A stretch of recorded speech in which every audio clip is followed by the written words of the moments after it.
ਅਸੀਂ ਕਰ ਰਹੇ ਹਾਂ ਕਲਾਸ 9th ਚੈਪਟਰ ਚੱਲ ਰਿਹਾ 6 ਸਾਡਾ ਐਕਸਰਸਾਈਜ਼ ਚੱਲ ਰਹੀ ਹੈ ਸ਼ੀਪਣ 2 ਜਿਸ ਦੇ ਅਸੀਂ ਪਹਿਲੇ 5 ਕੁਐਸਚਨ ਜਿਹੜੇ ਨੇ ਉਹ ਕਰ ਚੁੱਕੇ ਹਾਂ ਤੇ ਹੁਣ ਅਸੀਂ ਕੁਐਸਚਨ ਕਰਨਾ ਹੈ ਆਪਣਾ ਜਿਸ ਦੇ ਅਸੀਂ ਪਹਿਲੇ 5 ਕੁਐਸਚਨ ਕਰ ਚੁੱਕੇ ਹਾਂ ਤੇ ਹੁਣ ਅਸੀਂ ਕੁਐਸਚਨ ਕਰਨਾ ਹੈ ਆਪਣਾ 6th ਸੋ 6th ਕੁਐਸਚਨ ਜਿਹੜਾ ਹੈ ਉਹ ਤੁਹਾਡਾ ਪੂਰਾ ਹੀ ਮੈਥਮੈਟਿਕਲੀ ਨਹੀਂ ਹੈ, ਇਸ ਵਿੱਚ ਥੋੜਾ ਜਿਹਾ ਸਾਡਾ ਸਾਇੰਸ ਦਾ ਕਨਸੈਪਟ ਵੀ ਆਉਂਦਾ ਹੈ। ਸੋ ਧਿਆਨ ਨਾਲ ਸਮਝ ਕੇ ਚੱਲਣਾ ਹੈ।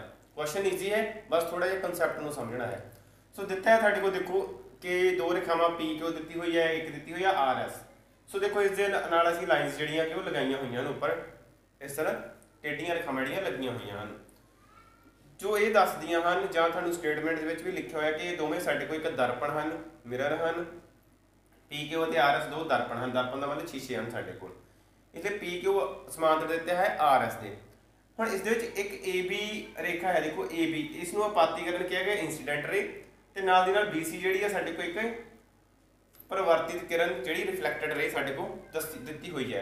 ते असीं दर्शाना की है कि ए बी समांतर है। दसो कि ए वाली जिहड़ी ए बी है वो समांतर है सी डी दे। देखो क्वेश्चन च हो की रहा है, ए बी एक साडे कोल आपातीकरण है इंसीडेंट रे, रिफ्लैक्टेड हुई नीचे वाले दर्पण ते चल गई, फिर उत्तों जिहड़ी किरण है वो परिवर्तित हो जाती है, फिर साडे कोल नवीं सी डी जिहड़ी किरण बनती है।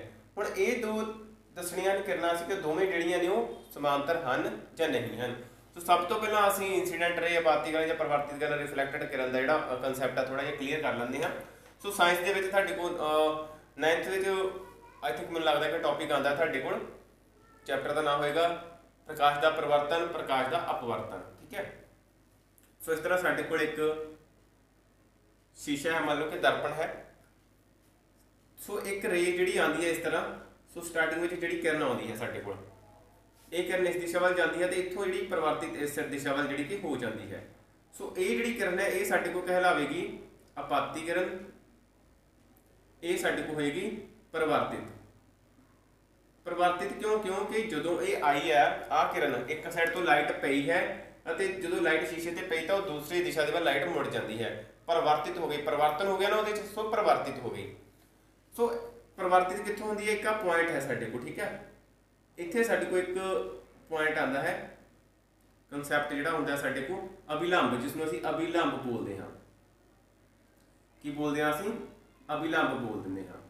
ते असीं हुण मैथ दे विच इसनूं कल्ला ही लंब दे शब्द दे नाल जिहड़ा कि लैके चलांगे। सो इत्थे साडे कोल दो इस तरह कोण बनदे हुंदे हन, कोण एक इधर ते एक इस तरह। ये दोवें कोण जिहड़े साडे कोल आपस विच बराबर हुंदे हन। देखो एक अते कोण, दोवें कोण जिहड़े कि आपस विच बराबर होणगे। सो ਹੁਣ ਆਪਾਂ क्वेश्चन अपने वाल चलते हैं जिस विच सानूं कुछ जिहड़ा कि गल्लां जिहड़ियां कि चीज़ां ड्रॉ करके दसणियां पैणगियां। सो सब तो पहला असीं करदे हां कि इत्थे लंब जिहड़ा ड्रॉ करदे हां। देखो ये जिहड़ा लंब असीं बना लैंदे हां, इस लंब का नाम रख दिंदे असीं एम, ते एक लंब असीं इत्थों बना लैंदे हां, इसका नाम असीं रख दित्ता एन। सो जदों साडे कोल लंब बन जांदा है, ध्यान रखना कि जदों साडे कोल लंब शब्द आंदा है तो साडे कोल कोण किन्ने डिग्री दा बनदा है? 90 डिग्री दा। इसका मतलब कि इस साइड से भी इस साइड से दोनों साइड से साडे कोल 90 डिग्री का कोण जिहड़ा वो बनता है। सो इत्थे भी साडे कोल जिहड़ा कोण है एक 90 डिग्री जिहड़ा वो बन जाता है। सो इस दे विच असीं कोणां दे नाम रखदे हां। इस कोण नूं असीं कोण नंबर 1 का नाम दिंदे हां, इस नूं असीं कोण दित्ता 2 का नाम, इस तरह इस नूं असीं 3 कोण का नाम दित्ता ते इहनूं असीं दित्ता 4 का नाम। ठीक है। सो इस तरह असीं कुछ दो लंब जिहड़े ने वो अपने कोल बनाए हन। सो उस दे बनाउण दा की कारण असीं वेखदे हां, सोल्यूशन च वेखदे हां असीं की कीता। सब तो पहला असीं एक बी एम जिहड़ा लंब है वो बनाया है। लंब कित्ते बनाया असीं? उपर किहड़ी देखिया साडे को पी क्यू। दूसरा लंब असीं बनाया है एन सी। ठीक है, जां सी एन लिख लैंदे असीं। सी एन लंब जिहड़ा है वो है साडे कोल नीचे वाली जिहड़ी है दर्पण है किहड़ा है आर एस। देखो बी एम जिहड़ा सीगा लंब पी क्यू ते आंदा है, सी एन जिहड़ा लंब है वो साडे कोल आर एस ते जिहड़ा कि आंदा है। हुण इस तो अगे असीं जदों लंब बन जांदे हन तां असीं वेखदे हां, इसलिए जदों पी क्यू समांतर है आर एस दे, इसलिए जिहड़ा साडे कोल बी एम होवेगा वो भी लंब हो जाएगा साडे को सी एन ते। ध्यान नाल समझना कि साडे कोल लंब सीगे, इन्हां रेखावां ते लंब सी।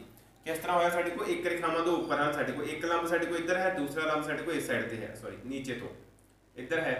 सो इनू भी इधर जोड़ दो, इनू भी इधर जोड़ दो। देखो ये रेखावां समांतर ही साडे कोल ये भी दोवें की हो गईयां समांतर, क्योंकि लंब जिहड़े हैं 90 डिग्री का कोण बनाते हैं। 90 इत्थे बनेगा, 90 इत्थे बनेगा, 90 इधर, 90 इधर, सारी दिशावां साडे कोल 90 डिग्री बन जाएगा। तो साडे कोल दोवें रेखावां दे विच जिहड़ा गैप होएगा बराबर होएगा। इसलिए साडे कोल लंब सी दोवें वो की आ गए समांतर जिहड़े कि आ जाते हैं। सो इस तरह साडे कोल दो रेखावां आंदियां हन, एक है साडे कोल BM, दूसरी है साडे कोल CN। सो दोवें रेखावां जिहड़ियां ने साडे कोल सॉरी C पॉइंट जिहड़ा साडे कोल नीचे आएगा CN। इस तरह एक B ਅਤੇ C पॉइंट जिहड़े मिल रहे हैं। सो दोवां नूं असीं देखो थोड़ा जिहा अगे वाल वधा दिंदे हैं, इसनूं नीचे वधाता इसनूं उपर। हुण BC जिहड़ी एक काटनी रेखा नज़र आ रही है, BC एक काटवी रेखा है जो BM नूं B ਅਤੇ CN नूं C बिंदुआं ते कट रही है। सो जो कट रही है देखो साडे कोल इस साइड ते एक कोण बनता है, दूसरा कोण साडे कोल इस दिशा विच है। सो इधर वेखदे हैं असीं अपनी मेन डायग्राम जिहड़ी है साडी फिगर है, इधर साडे कोल 2 लिखिਆ, इधर साडे कोल लिखिਆ है 3। देखो ये लंब है ना, लंब दे नाल साडे कोल 2 पिया है, इधर लंब दे नाल 3 पिया है।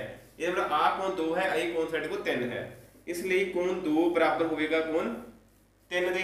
क्यों बराबर होवेगा? क्योंकि ये साडे कोल आ गए इंटीरियर अल्टरनेट एंगल्स, एकांतर अंदरले कोण। सो एकांतरले अंदरले कोण की होंदे हैं साडे कोल बराबर होंदे हैं। सो दो कोण जिहड़ा 3 कोण दे जिहड़ा कि बराबर हो जाता है। फिर उस तो बाद असीं देखते हैं कि जो साडे कोल कोण 1 है वो बराबर है कोण 2 दे, कोमा इस तरह जिहड़ा कोण 3 है साडे कोल वो बराबर है कोण 4 दे। किवें बराबर है ध्यान नाल देखो, देखो ये साडे कोल लंब है, लंब दे सानू पता कि ये वाला कोण दोवें बराबर हैं। इसी तरह साडे कोल एक जिहड़ा लंब है इस दिशा विच इत्थे नीचे बन रहा है, इत्थे बन रहा है साडे कोल, जिधर साडे कोल इस साइड ते 3 कोण दिता है ते इधर साडे कोल कोण 4 दिता है। सो ये कोण आपस में बराबर होणगे ते ये दोवें कोण भी आपस में जिहड़े कि बराबर होणगे, 1 बराबर 2, 3 बराबर 4।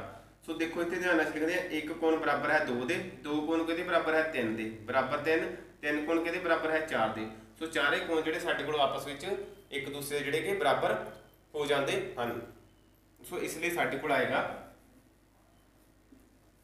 कोण 1 जमा कोण 2 बराबर है कोण 3 जमा कोण 4। सो ये दोवें कोणां दा जोड़ साडे कोल ये वाले दोवें कोणां दा जोड़ बराबर आ गया इस दोवें कोणां दे जोड़ दे बराबर।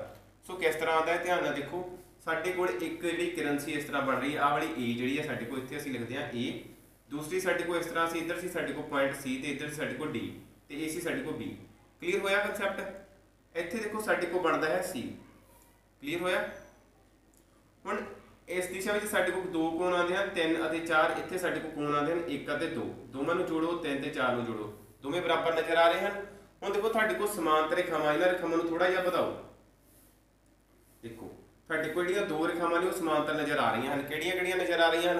AB ਅਤੇ CD ते काटवी रेखा जिहड़ी BC नज़र आ रही है। इसलिए इन्हां नूं असीं रीजन लिख लैंदे हां, क्यों? क्योंकि ये भी साडे को ये एक इंटीरियर अल्टरनेट एंगल जिहड़ा कि आंदे हन एकांतर अंदरले कोण, ये किहनां दी गल हो रही साडे को ये कोण जिहड़े सी उपर शो कीते हन बराबर हन, इसलिए AB जिहड़ी है वो समांतर होवेगी CD दे। सो ये सी साडा जिहड़ा क्वेश्चन एक्सरसाइज 6.2 ਦਾ लास्ट क्वेश्चन 6 क्वेश्चन। सो 2 कंसैप्ट रहे साडे को, थोड़ा जिहा साइंस का कंसैप्ट भी आया ते बाकी साडा मैथमेटिकली भी आया है। सो बड़े ही ध्यान नाल क्वेश्चन नूं करना है, एक दो बारी रिवीजन करनी है और रिवीजन करन तो बाद साडे को जिहड़ा क्वेश्चन है आराम नाल जिहड़ा हो पाएगा।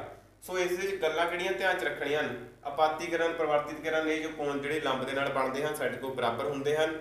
फिर जो भी असीं पढ़िया इंटीरियर अल्टरनेट एंगल अंदरले एकांतर कोण उन्हां दा कंसैप्ट जिहड़ा साडे माइंड 'ਚ होना चाहिदा है। सो जेकर तुसीं चाहुंदे हो कि नवीं सारियां वीडियोज़ तुहानूं ਤੁਹਾਡੇ ਫੋਨ ਤੇ ਨੋਟੀਫਿਕੇਸ਼ਨ ਸ਼ੋ ਹੁੰਦੀਆਂ ਨੇ ਤਾਂ ਚੈਨਲ ਨੂੰ ਸਬਸਕ੍ਰਾਈਬ ਕਰ ਲਓ ਤੇ ਨਾਲ ਇੱਕ ਬੈਲ ਆਈਕਨ ਹੋਏਗਾ ਉਸ ਨੂੰ ਵੀ ਦਬਾ ਲਓ, ਉਸ ਦਾ ਤੁਹਾਨੂੰ ਬਹੁਤ ਹੀ ਜ਼ਿਆਦਾ ਜਿਹੜਾ ਫਾਇਦਾ ਰਹੇਗਾ। ਸੋ ਤੁਹਾਨੂੰ ਨਵੀਂ ਵੀਡੀਓ ਦੇ ਲਈ ਫਾਈਂਡ ਆਊਟ ਨਹੀਂ ਕਰਨੀ ਪਏਗੀ, ਤੁਹਾਨੂੰ ਸਿੱਧਾ ਹੀ ਲਿੰਕ ਜਿਹੜਾ ਤੁਹਾਨੂੰ ਸ਼ੋ ਹੋ ਜਾਏਗਾ। ਸੋ ਥੈਂਕ ਯੂ, ਮਿਲਦੇ ਹਾਂ ਅਗਲੀ ਕਲਾਸ ਦੇ ਵਿੱਚ।